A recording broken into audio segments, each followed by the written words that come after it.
How's everyone doing? My name is Reyes, and I'm running for U.S. Congress in the Illinois 17th District. I've had the pleasure of talking to quite a few of you actually on your way in. I had a few conversations, and I definitely enjoyed what we talked about. And so some of you have actually already heard a decent amount of what I'm probably going to tell you right now, but not everybody got to talk to me, so I want to tell you first a little bit about myself. I want to tell you what made me decide to run for this election, and how my background and why I'm running makes me the person that you should support in this race. First of all, again, I'm Reyes. I'm from Rock Island, Illinois. I grew up in what we call below the hill in Rock Island. That's what everybody else just calls a ghetto.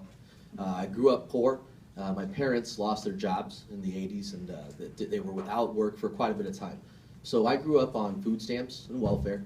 I learned what that was like. I also learned that my parents were ashamed to have to take public aid, and I'm glad that they were, because a lot of the people I grew up with who were in similar situations didn't develop a distaste for handouts like I did. So, you know, some of my friends kept the mentality that it was okay to just keep taking, and never giving anything back, and they've ended up in places where I see them in court now, but they tend to be handcuffed. So that's one of the things that I'm thankful for my parents giving me the proper motivation to go out there and do something for myself. My parents, as soon as they could, they took any job that was available. It didn't matter if it was if it was the really nice factory job they'd had before. They took the jobs they could to get off of welfare, to teach us kids to go out there and do that ourselves. I started working when I was 14 years old, unless you count my paper out before that. But as soon as law allowed me to have a job, I did. And I've had a job ever since. I worked all through high school. In college, I got to go to a very nice private college called Augustana College. The reason I got to go there is because my dad took a job as a janitor there, so that his kids could go there. I was the first person in my family to go to college. My dad's actually from Mexico City, so I was the first one in my whole family to have gone to college. My mom's family is also from Mexico, a different part, but also from Mexico. In all of my entire extended family, I was the first one to go to college. The tuition assistance didn't cover it though, so I had to work during college as well. I worked full time and paid my way through college. I still managed to do well enough to get scholarships to law school. So after I was done with undergraduate, I went to law school, worked during then as well. So I paid my way through law school. So came back to where I was from. I'd always stayed local, and I came back to Rock Island, Illinois, and I looked at what did I want to do with my career. You know, I was a lawyer. A lot of my friends from law school were going to work in Chicago, work in Rockford, that kind of thing. I went to Northern, so I worked in Rockford in a defense clinic when I was in school. But I wanted to go back home because I wanted to try and help out in the places where I had come from. So I haven't gotten rich as a lawyer. I don't practice that kind of law. I'm in the trenches, if you want to say. I'm in court every day. I do family law and constitutional and defense law. It's my love of constitutional law that actually got me to run in this race. See, in the type of work that I do, I defend the Constitution every day of my career. I am one of the people who's out there as a warrior standing against the rising power of the state.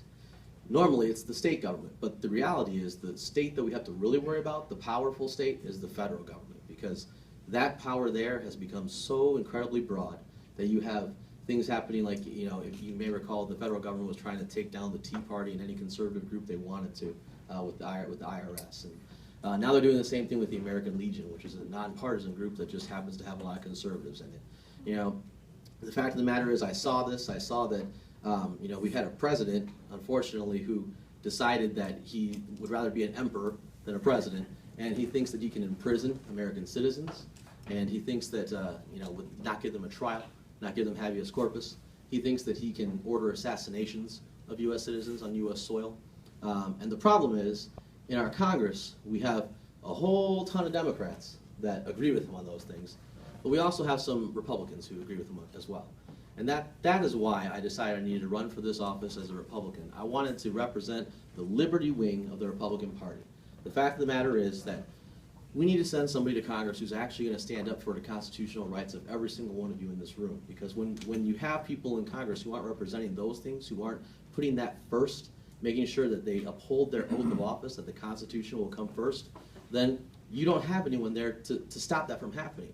I mean, that's their job. You send them to D.C. to do that, and that's what I intend to do. You know, we had a congressman in our district, which has been redrawn now, but the 17th district had a congressman at one point who became notorious for being caught on video saying, I don't care about the Constitution. You know, and that guy was defeated, thank God. You know, but the fact of the matter is, he wasn't the first person to represent our district in Congress who couldn't have cared less about the Constitution, or certainly didn't put it first. And unfortunately, he hasn't been the last. And that again is why I want to run for Congress, because you know it's been decades since we had a congressman who would go to D.C. and say, no, the NSA cannot spy on individual citizens. It's been decades since our district has had someone in Congress saying, absolutely, the Patriot Act is too broad, too expansive, and it gives the government too much spying power on their own citizens.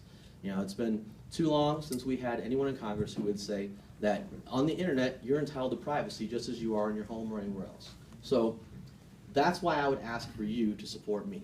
I mean, everybody who you're going to hear from tonight, again, is a Republican, and you know, I'm in a Republican primary, and any Republican will do scores better of a job than the Democrat who's currently in office. But I believe that I am the best choice, because if you send me to Congress, you're going to have somebody there who has his entire life fought to get to where he's been, who understands what it means to come from nothing and put himself in a position to help others, and not just himself, and who always puts the Constitution before anything else. So, again, I'm Eric Reyes. I would ask for your vote in the primary in March, and then again in November as well. So, thank you. I'm running for Congress, Eric Reyes.